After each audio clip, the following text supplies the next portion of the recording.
Hey guys, we're going to use the microphone because we do have a few people on live that are joining us and listening in. I think I know all of you. I'm Denise Rehner. My son has a mutation in the GRIN1 gene. We started 3.5 years ago and had just been blown away by the support. So we thought we would just open up a conversation just about fundraising in general, how we pay for these treatments and cures. Most of us know that there's no government funding to pay for this, and so unfortunately it is up to mostly us as families and friends and families, and it's always truly incredible to see like the support that the newly diagnosed families get.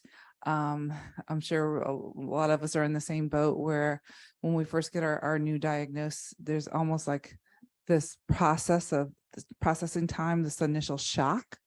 Sometimes if you have a network of friends and family that have been kind of watching your struggles through for a while, for a few years or less, when you finally have a diagnosis, there is a bit of a shock period where not only for you to process, but also where your friends and family want to do something to help. Like you finally have an answer to,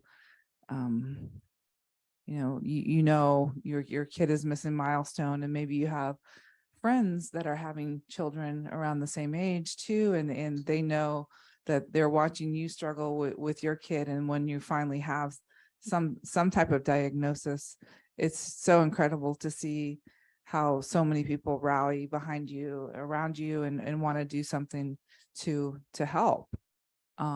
Essentially, that's why we started the GRICon Insider monthly discussions to get the newly diagnosed people. So you lost your speaker. Know why that is in this one, so I'm gonna.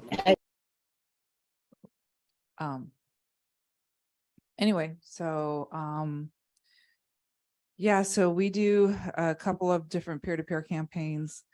We talked about earlier, the November has always been our big end of year push, and have had some amazing success. Like it's always really exciting to see the families that sign up, and then the ones that really take off and are really out there, like raising the money, raising a lot of money. And I know you guys, like I was blown away by the Clarks. I think you did our first Get Moving in right in the pandemic, and maybe you want to talk a little bit about what you did, and you want to pass the microphone. I think it's on. Well, I love running, so it was an easy one for me. So what I decided to do was be a part of the campaign. Be a part of the campaign. And my goal was to run an ultra marathon every week. It turned out that we actually only had half the month because we went on holiday for the other half of the month. And so in the 2 weeks that I did have the time to do it, I ran every day with my daughter in the running buggy, made sure that I ran with her for every run, and ran about 85, 90 Ks each week. And my friends. So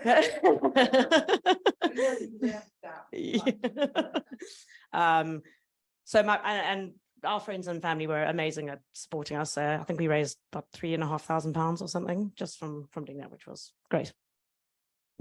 And so you were able to share your posts about what you were doing and miles you're in. Did you post every day? Yeah, I posted every day on Facebook, and yeah, just kept everyone updated as to what I was doing, and always took a photo halfway around my run. We were very lucky to live next door to a beautiful park, so it was like a 2K run to the park, and then a really, depending on how far I ran every day, either a 6K loop, a 12K loop. So yeah, I was around about I don't know, 15Ks, 10 to 15Ks a day is what I was running. So yeah, it was brilliant. But that's, I love running. And I think my aim for either next year or the year after, as you know, we wanting to set up a foundation in the UK for this. And the way I would raise money personally myself would be to do extreme running events. So MDS, the Marathon del Sahara, it's the one in the desert. That's kind of my goal to do next.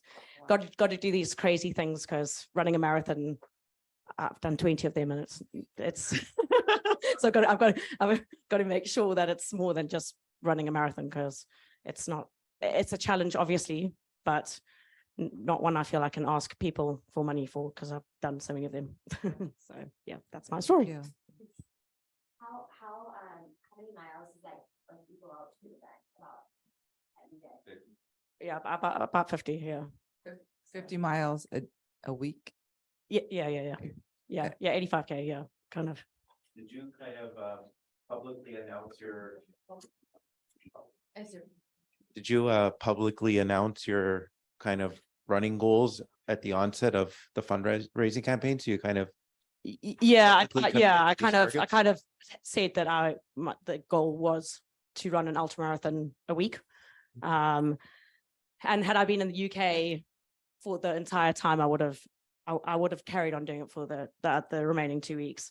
But we went away, and it wasn't really conducive to running, because I like my wine too much. I understand. Kaitlyne, you were also, it was the Get Moving, your first campaign. Yep. You want to talk about that? All right, I'm Kaitlyne. So our son has GRIN 1, and he was diagnosed in December 2020, and then we did our first Get Moving in July 2021. It was during COVID too, so we hadn't really told many people what was going on besides our really close friends and family. And before we even had our son, we said, we're not posting him on Facebook, mom and dad, like, we don't want to do all that kind of thing. And then we realized that we had to be part of the solution with CureGRIN, because he's so young, and we really want to help so that there's a cure in his lifetime. That we put a big Facebook post together right when July started and said that we were really going to commit to the Get Moving for GRI event.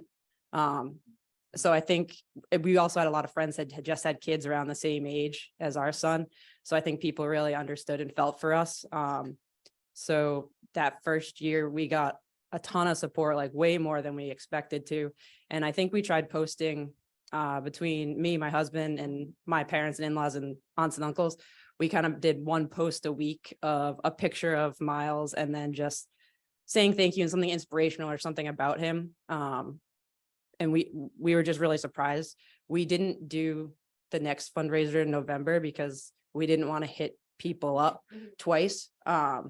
We did do like the Giving Tuesday, just because I felt like that was okay. And then this past year we did the Get Moving for GRI again. We didn't think we'd get as much money just because it was the first year before, and it was the first time we told people about it. So I actually reached out to my work last year for the first time and kind of put myself out there again and told people about it, because people at work really didn't know, except for my close colleagues.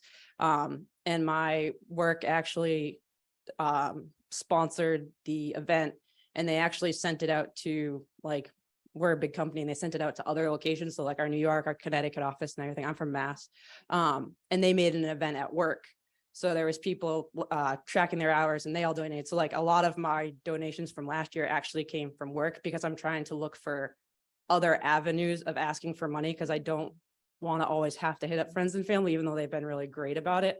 So that's just something that we've tried, and we're coming up on our third year. So like, I just don't know how it's going to go this year, but we're always constantly trying to think of different events that we as a family can do that's more local and we can get our friends and family involved in. Last year we did, we partnered with the Professional Lacrosse League, and we did an event. It didn't pan out how we had hoped it did, but we're trying different things. So Berni, you are a veteran and for many, many, many years, and tell us about your whole experience. Yeah. First of all, I worked for the YMCA for 23 years. And if you work for the YMCA, fundraising is part of your job. So I was the VP of HR, but fundraising was part of my job. So it wasn't something that I wasn't used to. But raising money for your own child is different. And this is emotional. My brother, Chris, was turning 50 and he decided he was going to run a marathon for his 50th birthday. And he said, well, if I'm going to expend that much effort, I'm going to have to do it for something, because just running isn't going to do it for me. So we started Tristan's Run. And we raised initially, Tristan predates GRIN by a lot of years. He wasn't diagnosed till he was 19 and a half. So we initially raised money for Children's Hospital because he was diagnosed at age 3 with an underlying mitochondrial myopathy. And that's where the money was going, into research. At CHOP, we raised $125,000 over the years. We have done a Tristan's Run every year. He was born around Thanksgiving. The Philadelphia Marathon is the Sunday before Thanksgiving. And for years we had my brother Chris, nephews, nieces, friends of friends, friends of daughters and sons who would come in from out of town and run just on Sunday so that they could help raise money. In the ensuing years, they've had babies and lives, and the running has not been as big of an issue, but we still do Tristan's Run every year, and we've done it virtually, and it converted pretty much over to an email campaign. And when we found GRIN, we moved it over to GRIN. So far, we've raised a little over $15,000. We do Tristan's Run once a year in November around his birthday. And through the year, if there's a special event or something that we're doing, we will sometimes raise money through that. During March, I've done thank you posts to individuals who have helped Tristan through the years. And not every day, but every once in a while, I put his Tristan's Run website on the bottom of it, and we get money. It's, some people just find it. The one thing that I probably found that was the most helpful is just what you said, Kaitlyne. Expand your network. When we raised the money for CHOP, it was mostly family, and then it was family's friends. I went to an all-girls school, and I'm still in touch with a lot of them. We only had 76 in the classroom, so it wasn't that big, but I expanded to include them, and they send money. So if you have an alumni association, if your child goes to a school, have the school see if they can start a run for your child or an event for your child and raise money for it.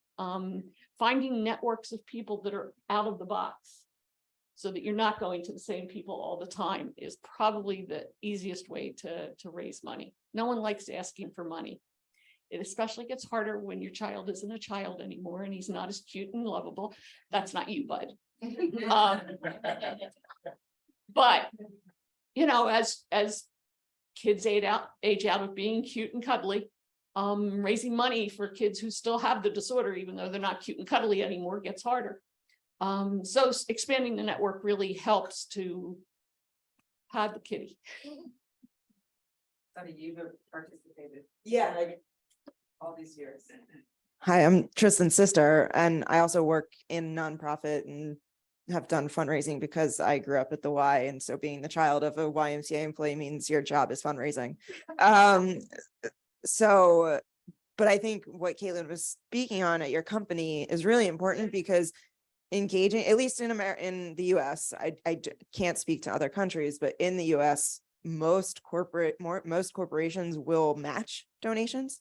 And that's a great way to multiply your gifts, is to get your donors to reach out to their employees and get employer gifts, because that's just easy money.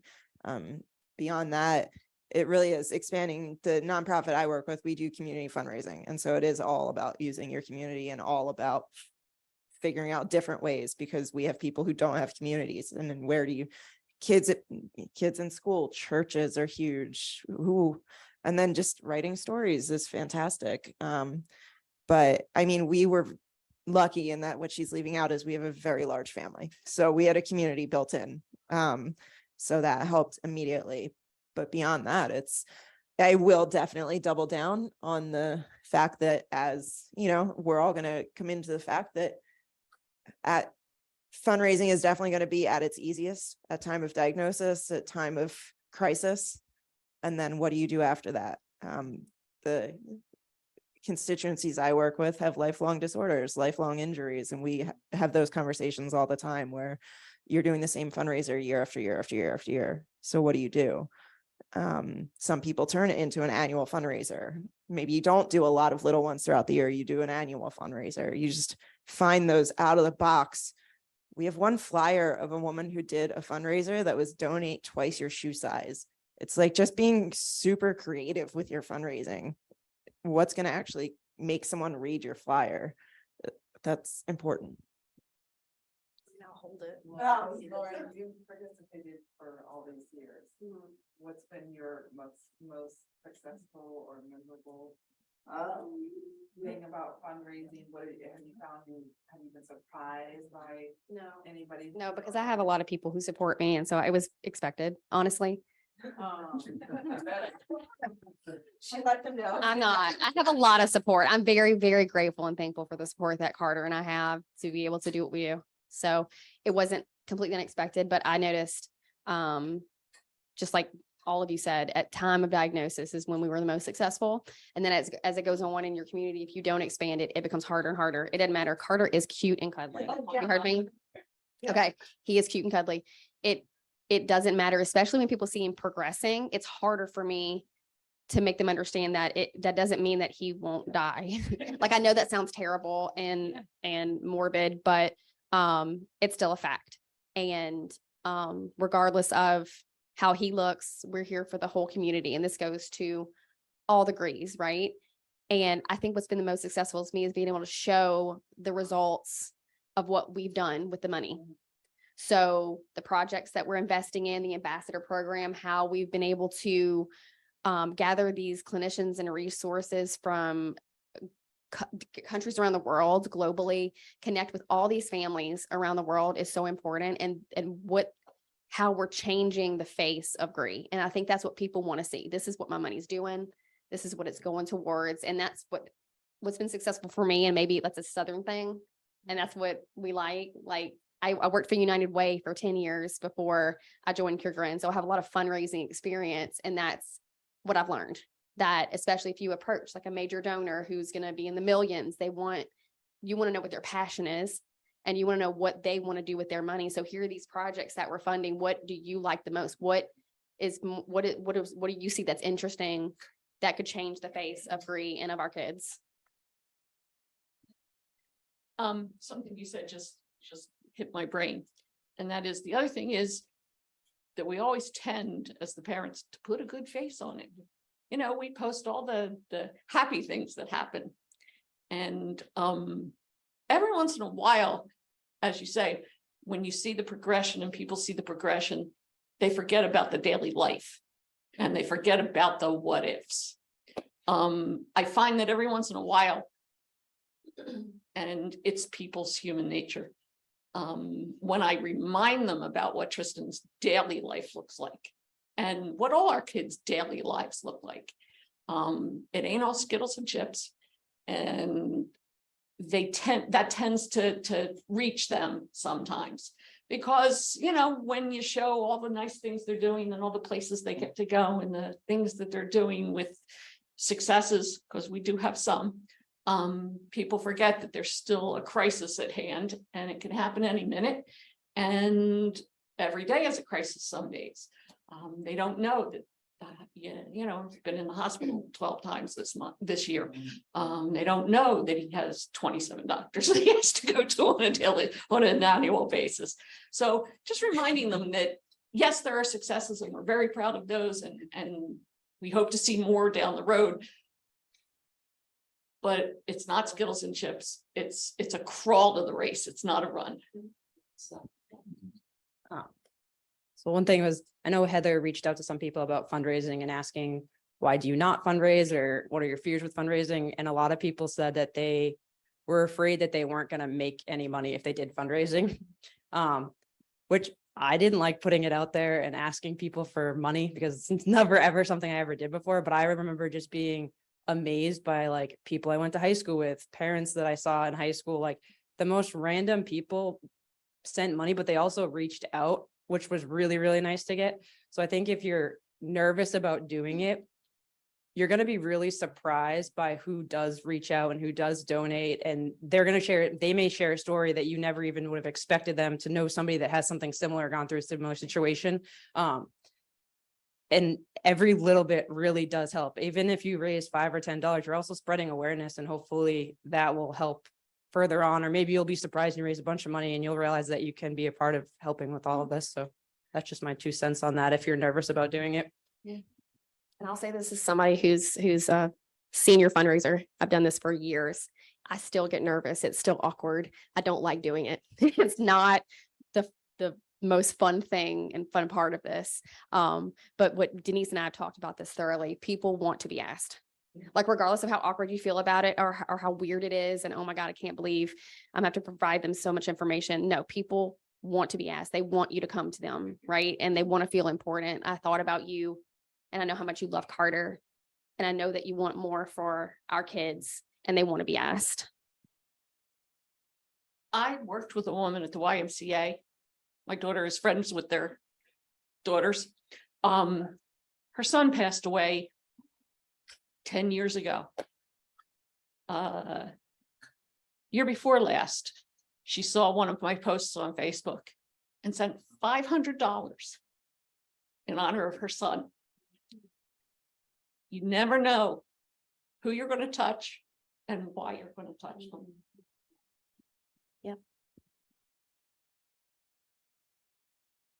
Robin, you've done some different type of fundraising, right?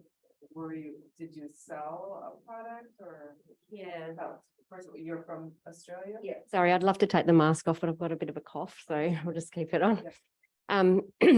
So yeah, I'm Robin from Australia. My daughter Imogen is 17. She was diagnosed with GRIA 2 in November 2021, so not very long ago. I'm not a natural fundraiser at all. It gives me anxiety.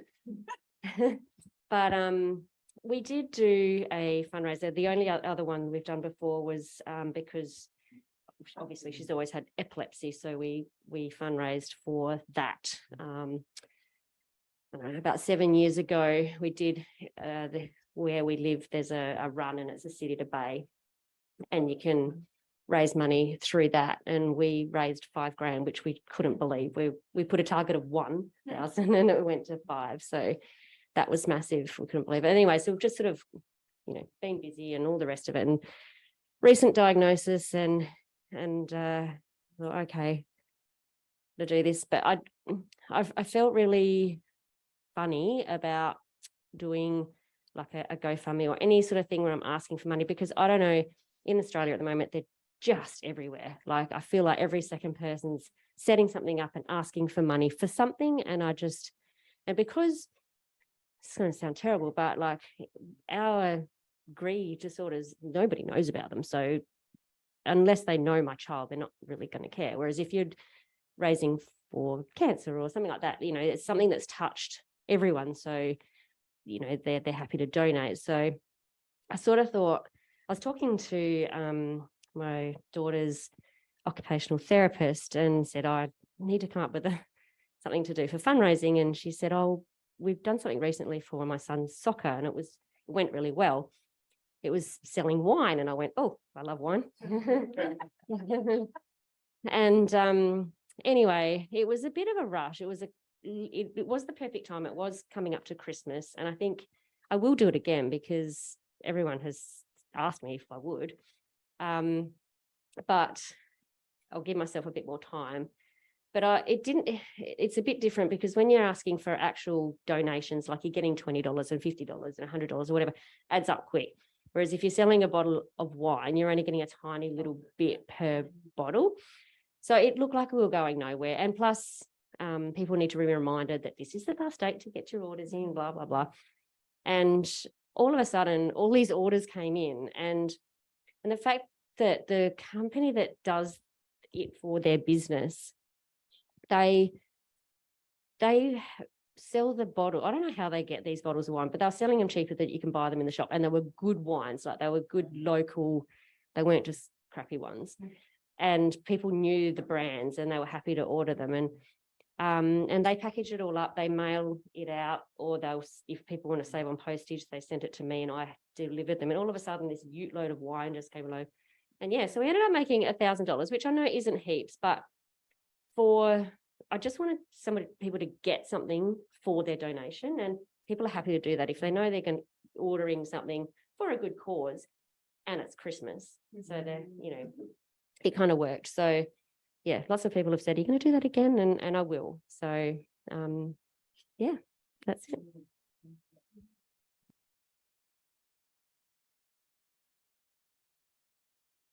Do you spend any time looking at like the most successful charities out there? Sorry, if you spend any time looking at the most successful charities out there that have raised millions and millions, and anything that can be learned from them, how they've been successful? Well, yes and no. I mean, we certainly have some rare diseases. There are some like larger organizations that have been successful, like Reverse Red, Angelman's, yeah. And ultimately it boils down to the family fundraising just here. You did a talk, you did a Zoom call with some of the different rare disease, similar organizations. I mean, I have a loud voice, but okay. That thing. He did a Zoom call with some of the rare disease organizations. They talked about their fundraising, and all of them said, I'm not sure how many he talked to, all of them said that when we would think that it's grants and things like that keep them stable, it's not, it's family fundraising. So it I guess because you would consider us still to be a baby organization. We're not old at all. I mean, this is the first official CureGRIN conference we put so much effort into. So I think we have a long way to go, but the ones that are similar organizations to us, they do things like Angelman's does the walk for Angelman's. And what we hope to start is what they do is regional meetups for their walk. And so we're hoping with our ambassador program to do the same thing. So whoever's an ambassador in those states, we have almost all the states covered in the US. We have most countries covered with ambassadors. Robin's an ambassador if you're in Australia. And we hope to do local or regional meetups for that to raise more money for Get Moving for Green. And I also know Tristan was diagnosed with Angelman's when he was 4 years old, so they've been around a long time. And he was diagnosed with Rett when he was 7 years old, so they've been around a long time. So sometimes it's the length of time that it takes a small organization to get to that point that where we are right now, and that's the hard thing, and it's difficult. A lot of the large donors, Disney is one that I'm familiar with. It's by invitation only. And I was saying to somebody earlier, we're not on their invitation list yet, but I would think that we're going to apply time after time after time after time. And they're either going to get tired of seeing our name, or when they have some money left over, they're going to give us something. And sometimes that's how it is. You send applications in, you send letters in over and over and over again. And suddenly there's someone in that organization who recognizes your disorder or has somebody who has that disorder, and you move to the top of the list. So, yeah, I would add to that most board of directors, most organizations with a board, fundraising development is a big part of that role. And because we're a rare disease organization, we feel it's important for our board to be consistent of families and family members that have a connection to GRIN, either a child or a grandchild, but that is something that we're considering changing in our bylaws. That does a person necessarily have to have a GRIN family member, or would we be open to somebody who doesn't have necessarily a specific relative, but has an interest and a passion for our disease? But ultimately, Bernie hinted at, it comes down to connections, and that ultimately was what a board member, a big part of their role is opening those doors, those connections, because just applying for grants or sending letters, it usually goes unanswered unless you have somebody. It's like applying for a job, right? Unless you can have somebody walk your resume over to somebody connected with a hiring manager. So that is something that we're considering. We, ultimately,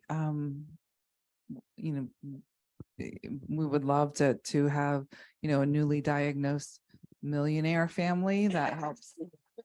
Yes, a celebrity connection. Absolutely.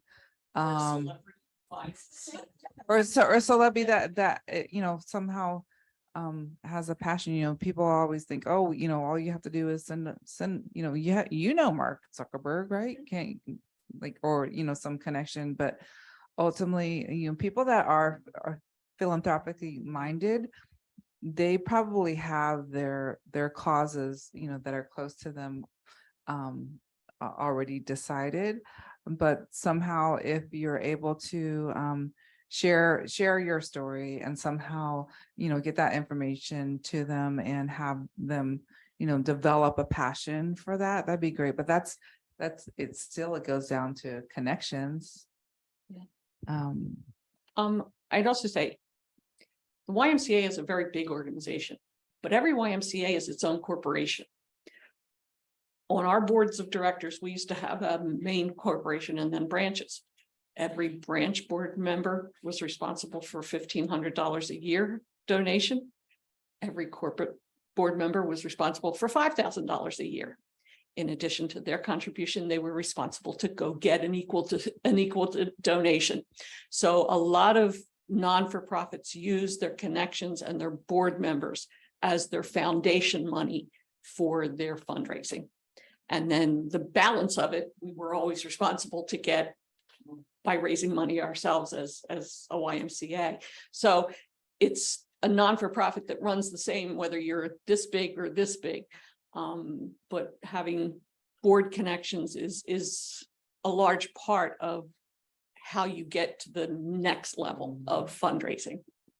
And I will add to that, so this weekend we announced, I think it was 5 projects that we're investing in. So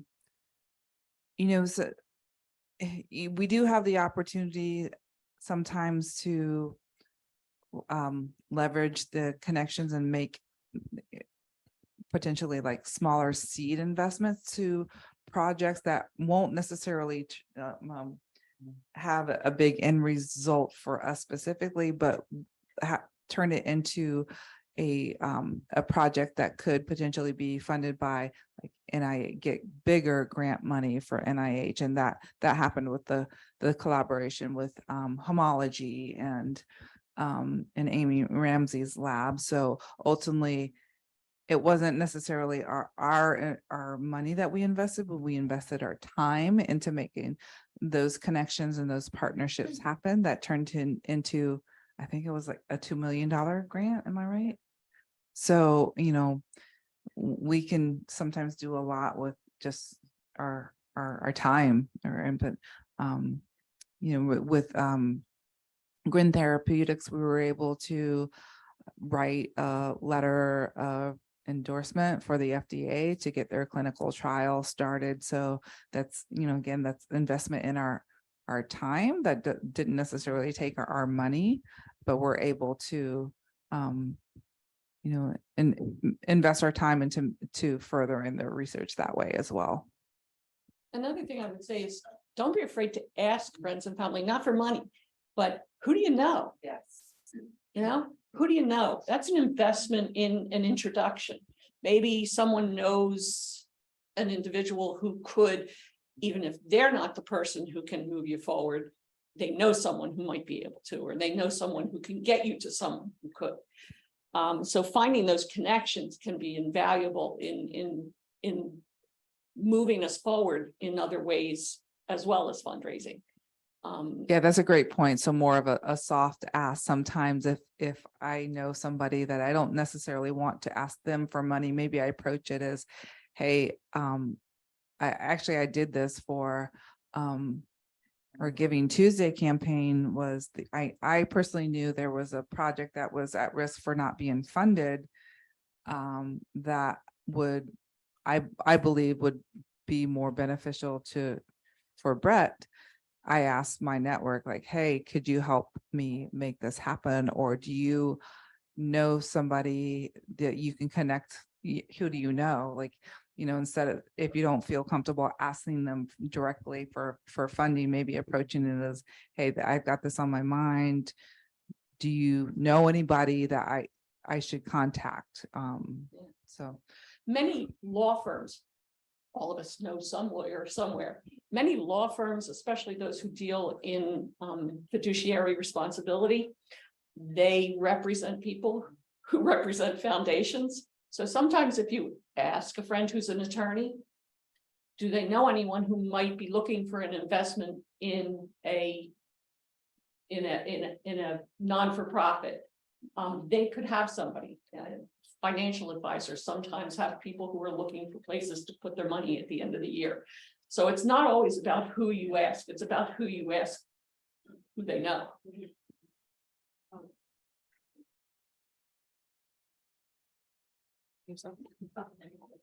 Just going back to, I think you mentioned that sometimes money can come as a surprise from people when you're not expecting it. And that did happen after I'd sent through the money that we'd raised from the wine.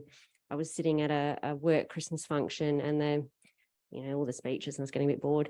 And then the social club president got up and he started talking, and he said that one of these social club members had raised this money and the situation had changed for whatever they'd raised it for. And I was still just sort of looking around, and they said, and so we've decided to donate it to Emmy and her family and and I just about had to pick myself up. I haven't even been working there that long. It was amazing. And so, so that went through as well. But unfortunately, the exchange rate really made it all a lot of fun. I wanted to add also, just getting back to the peer-to-peer. For me personally, I found, I do the sharing of the post sharing on social media, but I personally have found an email to be the most effective, and crafted a kind of an end of year letter with a campaign, a video compilation of all of Brett's therapies that he was working on throughout the year, and sent that embedded in an email. And email has been the most successful, I think, because social media is so easy to miss, and you're not directing it at one person versus an email that is directed at one person. I think the social media hits a crowd and an age group, and I think the emails would be better for my parents to send out to their friends where they don't have Instagram or Facebook. So I think that's a great point, because I think we only did the social media exactly sorry, I forgot your name. Kaitlyne. Yep. Just like you, our daughter was born 2020. We were diagnosed when she was 1. And so last year was our first Get Moving for GRIN. And we shortly before the Get Moving for GRIN, we started an Instagram page called Aria's Melody, just talking about her birth and how everything was fine. And then at this age, just the stages, what kind of we went through. And then at a year, she was diagnosed, and this is what we're now doing. And then that was all in June. And then July was the start for Get Moving for GRIN. And we posted the page and the link to on Instagram, the link to the website where people can donate. And again, it was fresh news, 2020, like COVID baby. Not many have met her, and we're Italian, huge families. Like we have, just like you guys, large support there. But other than the family, not a lot have known about Aria and her condition, and we were still learning. Like this was really fresh for us, but it was so we had to keep like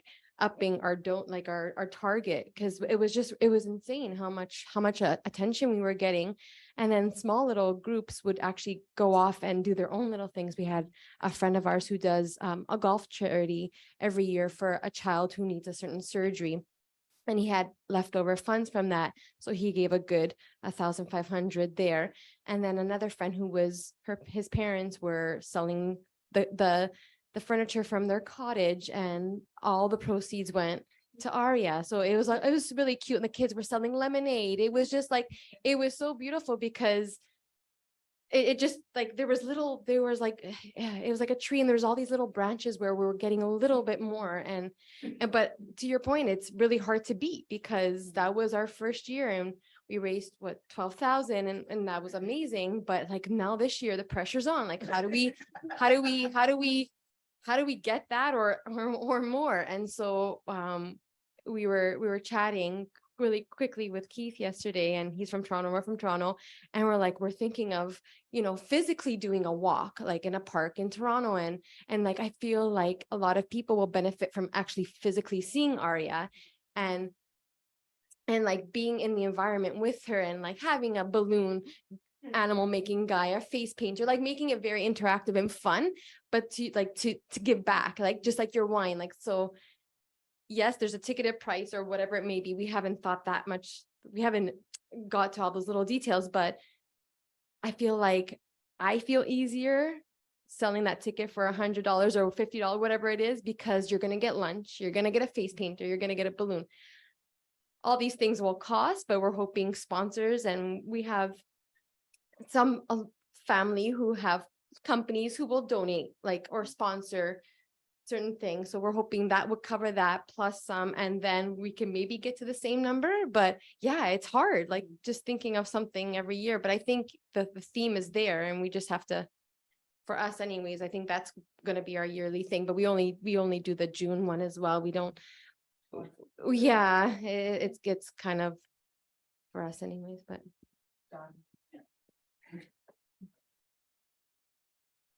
Hi, I'm Kaitlyne's husband, Miles' dad. I wanted to just talk a little bit more about even the lacrosse thing that we did, and talk about like the branching out and how that really starts to stem.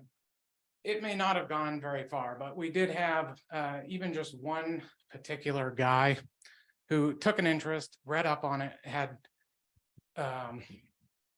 he just seemed interested in it. I don't know if it was based on our story. Maybe it was a connection with, excuse me, Caitlin's sister. But that was like a $500 donation. That may have ended up being almost half of what we made, but that could continue to be something larger if he was to get on an email chain or something where that could go on beyond that. So now, for the next event or something, yeah, this is terrible. I get so jittery talking in front of people. I'll get better with it, but anyways, she's just laughing at me. That's why I'm pointing at him. No, but it might break it up. So those things are important to do, because you may not see them immediately, but you'll see them throughout the future, and you never know what that particular person's connection may be. And a lot of these people, another thing I was going to mention is when you find a pocket of money per se, is that can grow. These people can start to promote your interest to others and kind of help you feed that next level of people. Everyone in certain tiers might be looking for those donation spots or donation areas where they can deposit their money as well. And so they may be able to promote it from there. It's just about not like limiting your thoughts to like, well, I'm only getting this small group. It can really stem out. And it will just take time. And the one thing I was going to say is, I know CureGRIN, or sends an email and then a postcard for a thank you, but we handwrite thank yous to everybody that donates to us. And it takes forever, but I want them to understand that like I do really appreciate it. And I think that kind of adds to it. And I think that's sometimes why we get the other donation, or maybe on Giving Tuesday or whatever it is, they do think of us because we are trying to make sure we do say thank you because we really do appreciate it. Yeah, that's a good point. I will add to that for people that do use our peer-to-peer, not so much for Facebook or Instagram, that we don't have the data. But if you ask us, we can download the list of your donors that you can get their email or their address to. Yeah, send it first, yeah. Yeah, there's kind of a rule in fundraising that you should touch your donors about 7 times a year. I write, like Kaitlyne, I write a thank you as if I can track down an address, because sometimes the donations come from my niece's friend that she worked with 3 years ago. But if I can find a name to send it to, I send everybody a thank you note. And the thank you note has a picture of Tristan and it has, you know, a little bit of a touch. As things happen with CureGRIN, Keith's message the other day about what was going on. I send that to people by email, by Facebook, by Instagram, anyway, I forward it on and I say, look what's happening with CureGRIN. This is so exciting. This is where our money's going. Without asking them for any money, just letting them know, once again, we're still here, we're still waiting.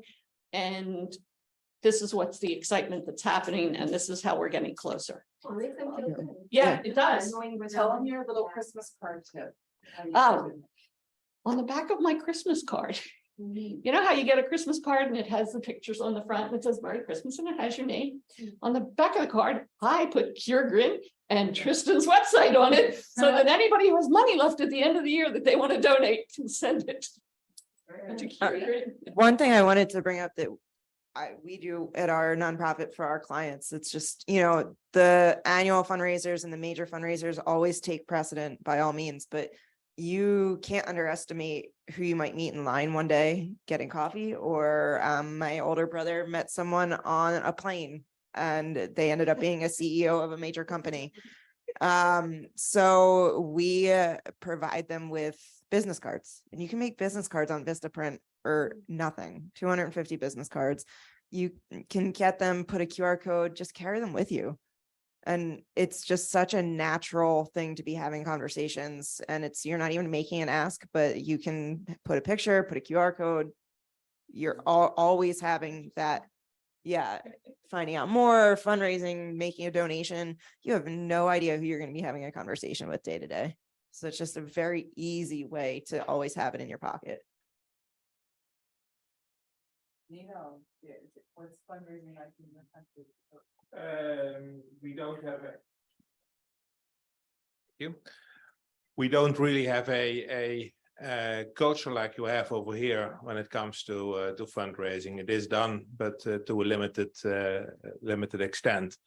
What I decided to do, I'm a business owner on the consulting side, and we dedicate 10% of our profits to goals, and we also take a lot of time in selecting that ourselves, so the money flows directly into what we believe would be good for the community. Maybe also, said I'm in business. In business, you want to make profit. Profit is either more sales or less cost. And there's one thing I think that strikes me when I look at the overall community, and that is that to some extent, the money that's generated is not always spent in the most efficient way. I'm not talking about the money that CureGRIN raises, but when I just look at the industry in general, you see multiple parties doing research, and it's not always coordinated. That could also be an area where we can improve, because when 2 or 3 parties are working on the same research, it's good to have different perspectives, but I would rather have one perspective right now that we improve 5 years from now, perhaps. Also, when it's when you look at the cost, for example, for a functional analysis, it's a huge difference between the US and the cost in Europe, or the Spanish team in particular. Yeah, I think that those areas might also be good for us to look at overall.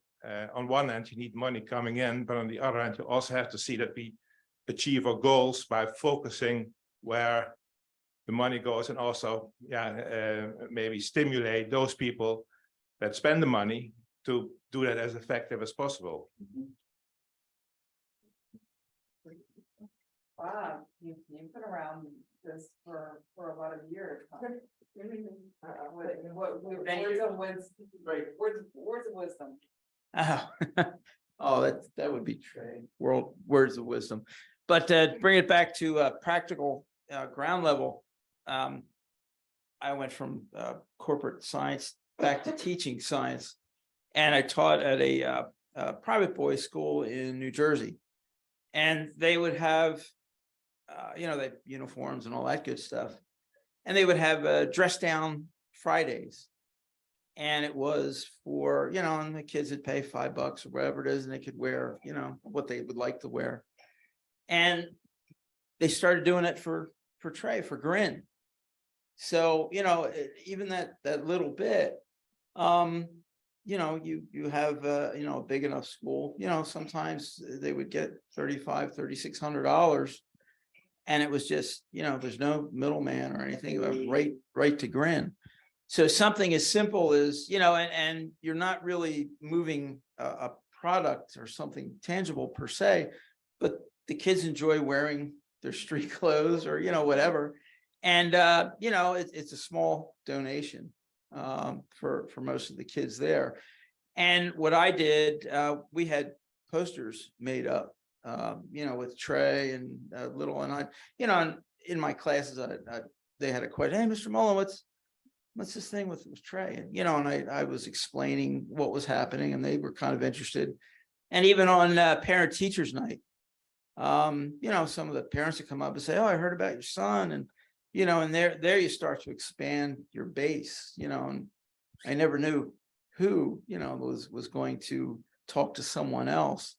But, that's something on a, as I said, on a real local level that could expand even more so. So, and we had, we had like a beef and beer and an auction. Had more special events. Yeah, we had special events. They're so exhausting. Yeah. It's easier to ask for money, as much as I hate asking for money, than to do a lot of little special events. Right. Yeah, that was, and again, it was having the connections, because we had nieces that worked at, I think it was Reebok. Adidas. So they were able to get sports equipment in, and, T-shirts and our Sunday, and he was drawing different connections, and you had a place where we had that. It was years ago, but they had special rates, and they would donate this, that, and the other thing. If you wanted to rent the hall, it was for special rate if you're fundraising. So things like that you could always look for. But the thing at our school, shout out to St. Augustine's Prep, they were happy to do it. It's in line with the Christian background and things like that of giving and helping the family. So that was, I kind of look forward to it every year. So that was it. So speaking of events, Austin's Purpose has been a big supporter, and they've been a past board member as well, but he does his own really unique events with his own network of friends and family. He's a retired police officer, and does motorcycle runs. He does cigar nights. So, anything can be a fundraiser. In fact, we have a fundraising toolkit that has examples of different, it doesn't have to be our campaign. In fact, it doesn't even have to be within our time. We are within the time of the campaigns. You can do a campaign at any time of the year. And in fact, Tristan's page is set up as his own campaign, 25 days of Tristan when he was turning 25. And so it just has like a unique image and it has unique content on it. Heather, before she became a board member, we did a campaign page specifically for GRIA, GRIA Amazing. Yeah. So, and then we have, we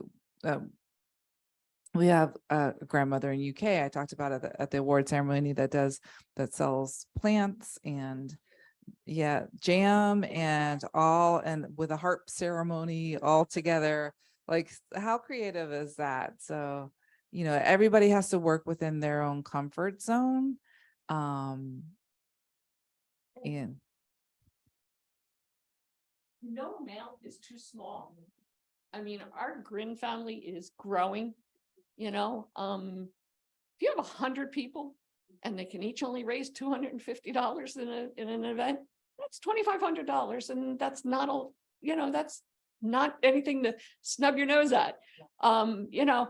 If you have friends who can give $10, if you get 100 friends who can give $10, that's $1,000.